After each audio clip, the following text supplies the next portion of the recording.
Hello everybody, this is Dr. Rocks with Pounding Rocks Truck Shop. Figured I'd start a video from this angle instead of the usual driver side front that I seem to always start at. I don't even consciously think of that. I just kind of like, oh, well, this is a good angle. It's the best looking angle on the truck, because if I start from the other side, I got to kind of dodge this 720 and then I got to dodge this D21 if I start on the other side.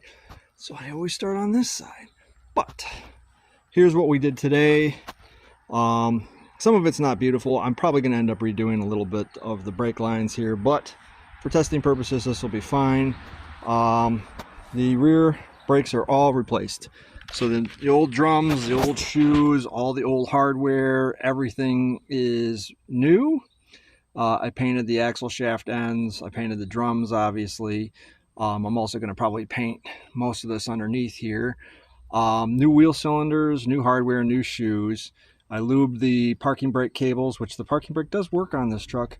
Let's see, and I also ran new copper nickel brake lines from the center section here where that lower brake hose comes down to that junction block right there.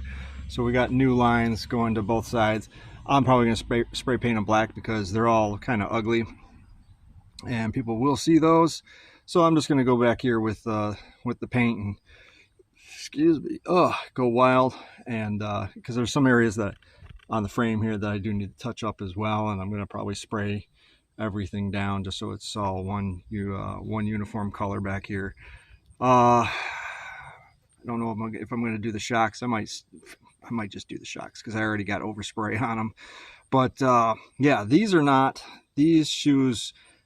This shoe setup is not as bad as, like, say, the 720. There's not half as many springs. The trick to these is that you got to kind of get the springs started before you get the shoe in position. So you got to kind of hook both shoes together, have one kind of with its locking pin already in place. The other one you got to kind of leave loose. And then what I ended up doing is it's a whole lot of kabuki theater of getting the adjuster to stay in place, getting the springs to stay in place. But once you get it close, I used a pry bar to just kind of spread it out and just get it over both anchor points at the top and bottom. That worked. They're on. They're not frozen. The drums slide off. You can, it feels good. It looks good. So I went ahead and I did the lines, because when I went to do the wheel cylinders, the old lines came out really hard. I didn't want to reuse them, especially if I'm, test driving it and all of a sudden a line pops and I'm going into a ditch, or I'm going into a building, or worse, I'm hitting something that's alive. I don't want to do that, especially with a test vehicle that's, it could be construed in court if it turns out to be a court related item, that it's, oh yeah, he built this thing, it's even more liable. I'm just call that paranoia times 1,000 or whatever. But yeah, it turned out pretty good, I think. We got new lines, new wheel cylinders, new shoes, new hardware. Everything's greased up and lubed, looking good. I grabbed some loom from the Carlisle Truck Nationals yesterday, so I'm gonna probably run some loom on this thing here. This is the fuel pump and sending unit harness that goes right through the floorboard. I still gotta deal with the turn signals and tail lights. That's coming next. For now, I'm just kind of tucking them under here just to keep them out of the elements. Yeah, I'd show you the light bar, but I don't want to spoil nothing until I have it all set up. It's kind of special. I had some work done on it. It's going to be cool. Let's just put it that way. It's going to be super cool. So let's see. Yeah, the electrical's good. Power steering's good. Rear brakes are good. I think what I'm going to do now is I'm going to put the rear tires back on it, get it off the jack stands, and then get the front up in the air, get the wheels off of that, and proceed to start putting the front rotors and pads and clean all that stuff up, because it's going to need that. I have all that in the garage. That's been sitting for brand new in boxes, probably 4 years now.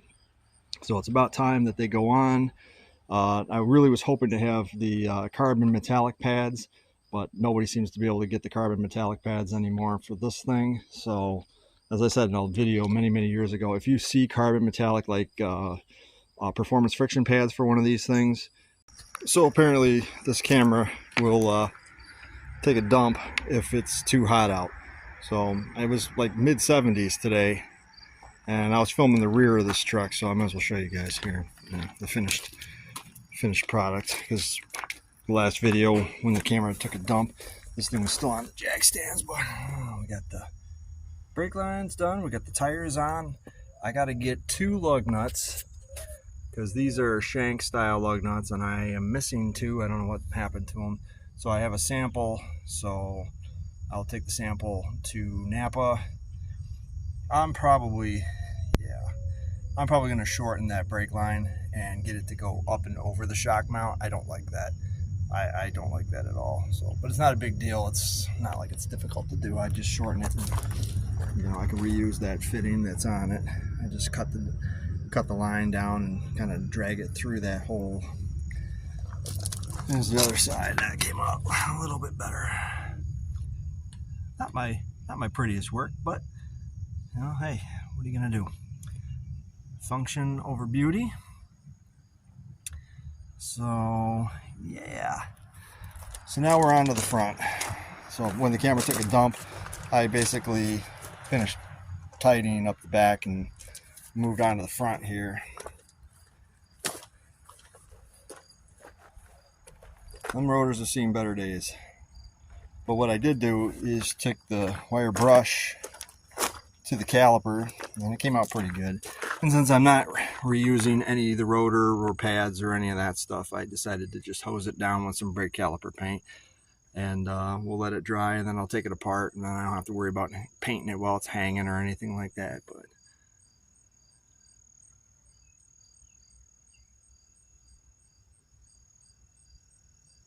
get a good look at my custom core support mount using the factory bushing bolt. I just moved the core support mount to where it needed to be. I had the fenders basically triangulate, the fenders and the radiator triangulated the core support, and then I just added that. The only thing I got to do is pull out that sheet metal screw and put a bolt in there. Things to do before it runs.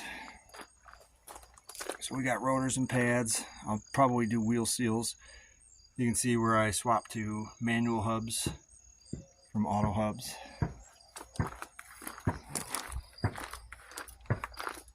I don't think I'm going to do anything with it tonight. I'm tired. I spent the whole day on this thing. I started with sanding and painting the secret light bar, and then started doing brakes. We're good. Like, share, and subscribe. Let me know what you guys think in the comment section. And as I said before, YouTube has changed things, so I don't get any kind of kudos unless somebody likes it or gives it a thumbs up or leaves a comment down below. So if you guys like what I do and you want to see me do more, and you want to see me kind of benefit from the YouTube thing where I can afford to do more, just give me a shout, leave me a comment down below, and like, share, and subscribe. Give me a thumbs up. Thank you very much. Double Dare Extra Large.